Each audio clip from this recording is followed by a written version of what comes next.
Picture it.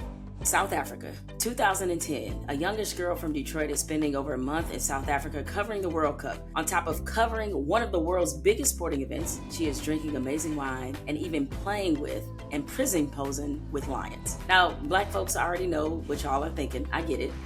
But as I was living my best life overseas, the biggest move in free agency history is happening in America. The answer to the question everybody wants to know. LeBron, what's your decision? In this fall, man, this is very tough. In this fall, I'm going to take my talents to South Beach and join the Miami Heat.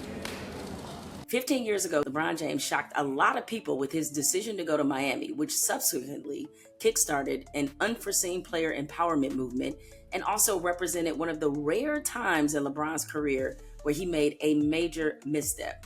The decision, in hindsight, is no less crazy than it was 15 years ago. There was LeBron at this Boys and Girls Club in Greenwich, Connecticut, which didn't really make a whole lot of sense. Sure, the decision raised approximately $2 million for that Boys and Girls Club, but feels like it's worth pointing out that the median yearly household income for Greenwich is $136,000 a year, as it is one of the wealthiest cities in America. Now, I ain't saying that every kid there is growing up like Old Boy and Silver Spoons. Google if you don't get that reference. But let's just say you couldn't exactly call Greenwich an underserved community. If you think I'm being a hater, even LeBron eventually admitted that his turning his free agency destination into a made-for-television drama probably wasn't the best idea.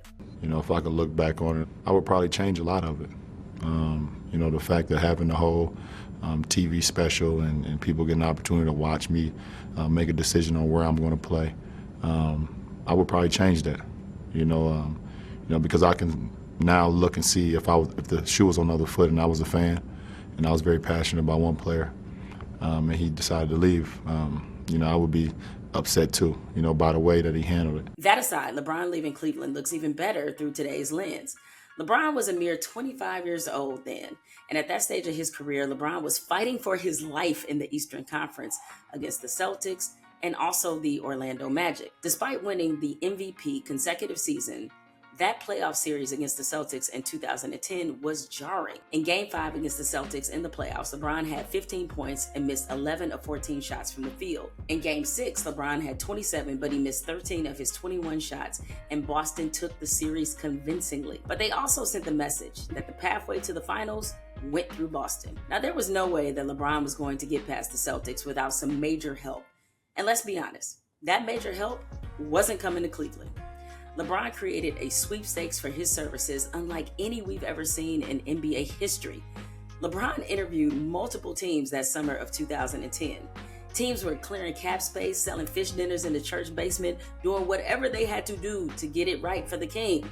One of LeBron's most notable suitors was the New York Knicks. After 9 straight losing seasons, they decided to go all in on landing LeBron. They tanked, they cleared cap space, and according to reports, they even went so far as to solicit the services of Carmela and Tony Soprano.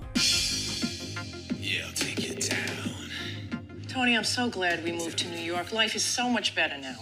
Yeah, life's good here, Carl. Even if we are in the witness protection program. Now, we just gotta find a place for your friend LeBron to live. What's he like? Well, he's a modern guy, but he respects tradition. Well, here's something classy on the east side. Was it big enough? It's going to be entertaining a lot of people in New York. It's very expensive. Oh, that's not going to be a problem.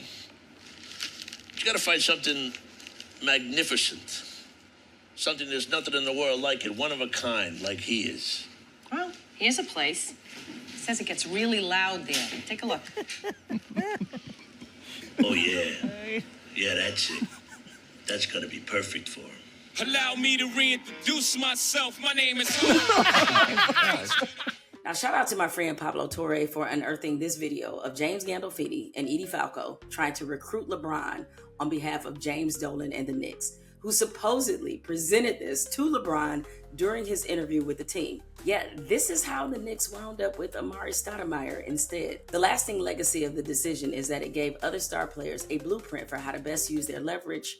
Now, granted, not every star has LeBron's power, but his decision seemed to give many of them, who did have some leverage, the courage to orchestrate which teams they wanted to play for, and most importantly, who they wanted to play with. Now, this is something that the owners never wanted to see. Cleveland owner Dan Gilbert gave us one of the great sports crash outs of all time when he penned a letter in Comic Sans vowing to win a championship before LeBron did, which didn't happen, by the way. And he essentially channeled his inner Seeley from The Color Purple and Maximus Decimus Meridius, oh, two-finger pointing, until you do right by me, I shall have my vengeance in this life or the next, head ass. The NBA's most recent collective bargaining agreement shows the owners never forgot nor forgave LeBron's power move. Now, it is harder for superstars to link up like the Avengers. And on the off chance that they do, it's now difficult for them to keep superstar-heavy teams together without a significant financial penalty. The decision, though, should be remembered as a shapeshifter. After LeBron went to Miami, Carmelo Anthony maneuvered his way to the Knicks, Kevin Durant left OKC for Golden State, and has since pulled similar moves to get to Brooklyn, Phoenix, and now Houston. Kyrie Irving asked for a trade and went to the Celtics. Kawhi left for the Clippers and put the pressure on the Clippers to also sign Paul George. LeBron's decision gave every superstar in the league something very powerful: the audacity. I'm Jemele Hill, and I approve this message.